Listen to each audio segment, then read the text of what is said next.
Hi, it's Clint from Headway inSight. Today we're going to talk about anxiety, and I'm going to share with you some secrets to be able to overcome your anxiety and to really be able to manage it and take back what you have lost.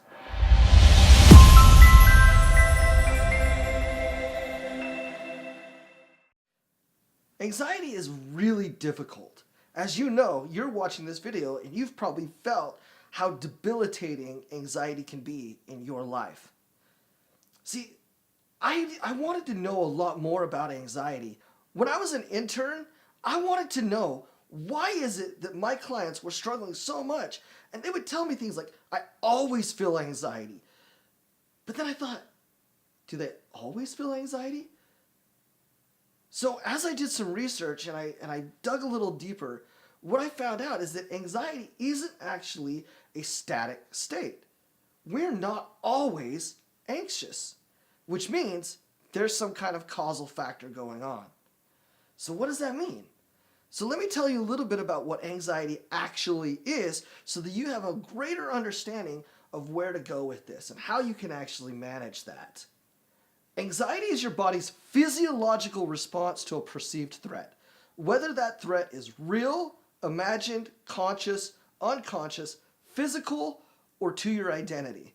And that to your identity part, we're going to talk about more at the end of this video. So the biggest issue here, when people come into my office and they come to talk to me and they want to talk about their anxiety and how much of a problem it is, the thing that I have to be able to get them to understand is that their anxiety is a response to something else going on. So as I just said, it being a physiological response to a perceived threat, that perceived threat is what's really, really important here. See, without that perceived threat, you're just simply not having anxiety. But then you might be saying, but I don't really feel like I'm perceiving threat. You're absolutely right. Your brain is so smart that you may not actually realize that you're perceiving threat until it's there. Your body will start its response before you become consciously aware that there is a threat out there. That's how smart your brain really is. So the physiological response, what's actually happening here is that your body has an autonomic nervous system. That autonomic nervous system is control of two things, your sympathetic nervous system and your parasympathetic nervous system.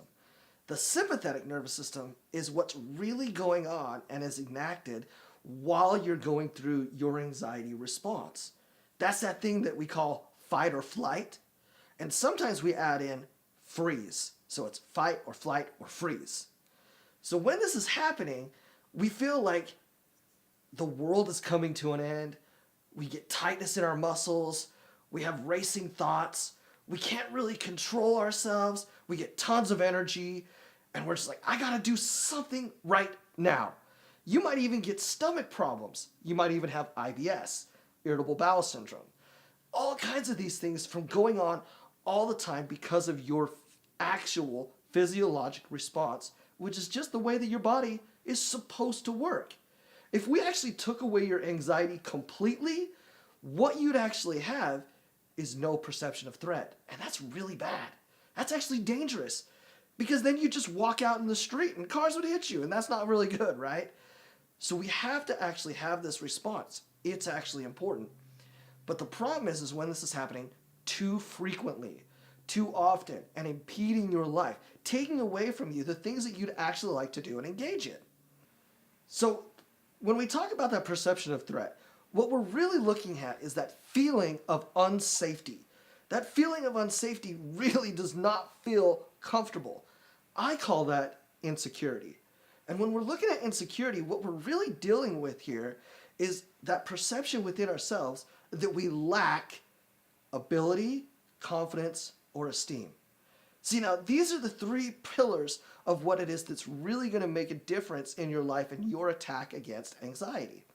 When you're taking back your life, you're actually going to be taking back your ability, your confidence, and your esteem.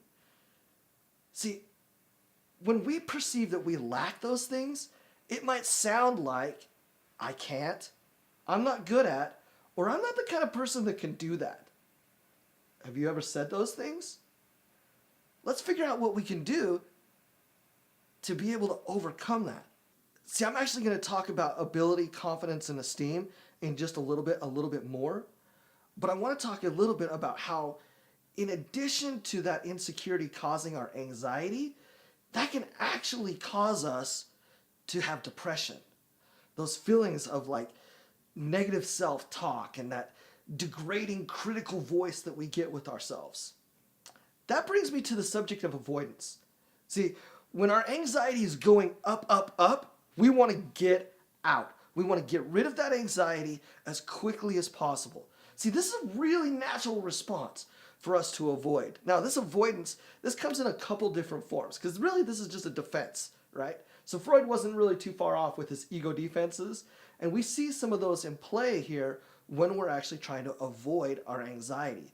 Because what we really want, we want to get out of that anxiety as quickly as possible. So we're looking for an immediate reduction. So what that can be titled as or looked at as we can use actual avoidance, isolation, anger, substance use, right? We're going to be pushing people away and avoiding situations. This is where we have that social anxiety. When other people are around, I don't want to be a part of that, right? So when we hit that moment that we're actually avoiding, one of the things that actually happens here is that we inadvertently reinforce our feelings of insecurity. So now we're right back to that point of insecurity, right? So we're in this loop where we go from insecurity to anxiety to avoidance back to insecurity. This is definitely going to lead you into that path of feeling really terrible about yourself, right? Because this is what happens. So your friend calls you up on the phone and they say, hey, let's go to this party. And you're thinking, okay, well, a party, that'd be cool. Who's going to be there?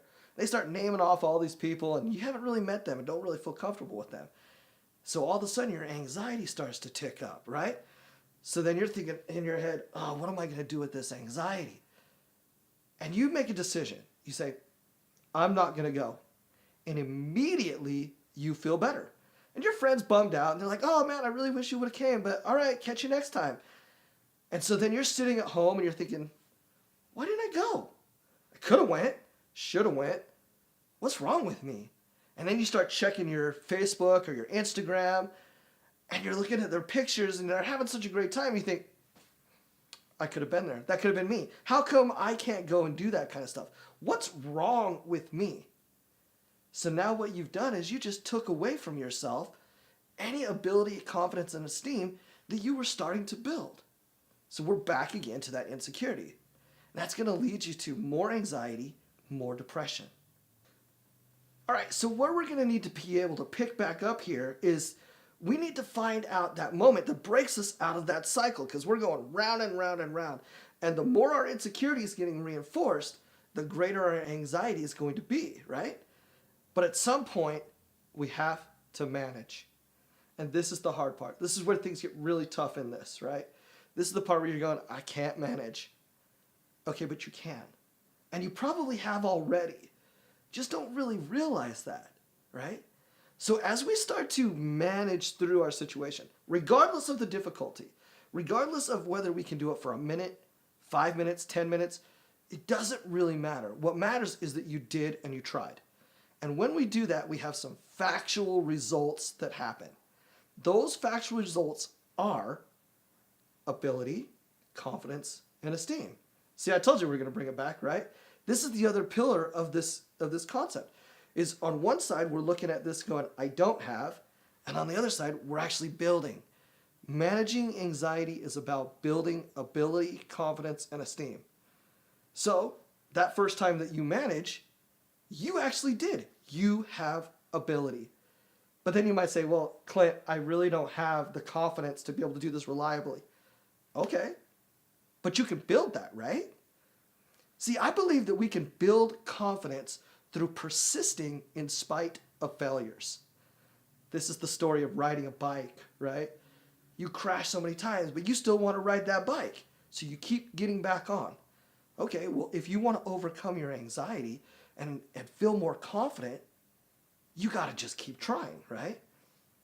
It's hard. But then you might see, well, I don't really feel like I'm a good person. Okay, but you've been watching this video for I don't know how long, but you stuck with it and you're going, maybe I actually can change. Maybe there's hope. And I believe that you actually do, deep down inside, care about yourself. You actually really do have value of yourself. Well, that's what esteem is a value. So we build that. We build that ability, that confidence and esteem, and we have to use that. So now here's the problem. If you, at this point, do it once, manage once, and never give yourself credit, you're just going to go straight back to insecurity, and you're going to say, I can't, I'm not good at, I'm not the kind of person that can do that. So then all you did was a hard thing. Congratulations, you did a hard thing.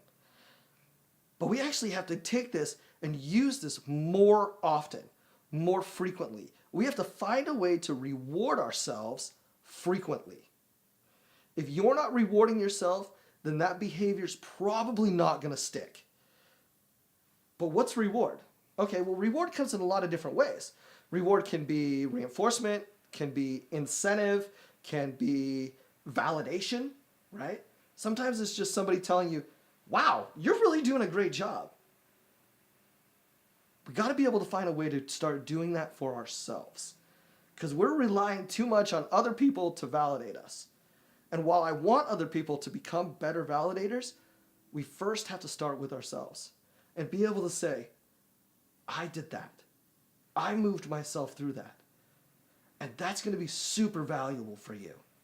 As you build ability, confidence, and esteem, you'll be able to actually reduce your feelings of insecurity.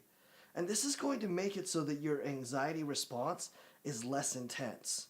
So in conclusion, there's a couple points that I'd really like to hit here for you so that you can remember. Anxiety is your body's response to a perceived threat. That threat I call insecurity. That insecurity causes your anxiety. And nobody likes anxiety. And so we have a natural tendency to avoid anxiety, which in turn reinforces our feelings of insecurity. But through your choice, you can actually manage through that moment. Regardless of the difficulty, you can do it. You can prove to yourself that you can actually make and do hard choices and hard things. In doing this, you will be able to overcome this. You will be able to reclaim those parts of your life that you feel like you've lost. It might be hard, but be patient with yourself. Give yourself a chance. I believe in you. I believe that through this work, you can actually overcome the challenges that are in your life. So what I'd like you guys to do now is I'd like you guys to comment and share this video. There's probably somebody that you know in your life that needs this information. You've probably already thought about them right now. So go ahead and take that opportunity and share it to them. Like this video. Share this video. Be part of this community. Comment on this video and share with me your struggle. I'd love to be able to answer your guys' questions about these things and be able to validate and reinforce why you should continue to try to work and push forward. We don't have to struggle alone. You don't have to isolate yourself. We can build a community together. Thanks again for watching this video. Again, my name is Clint with Headway inSight.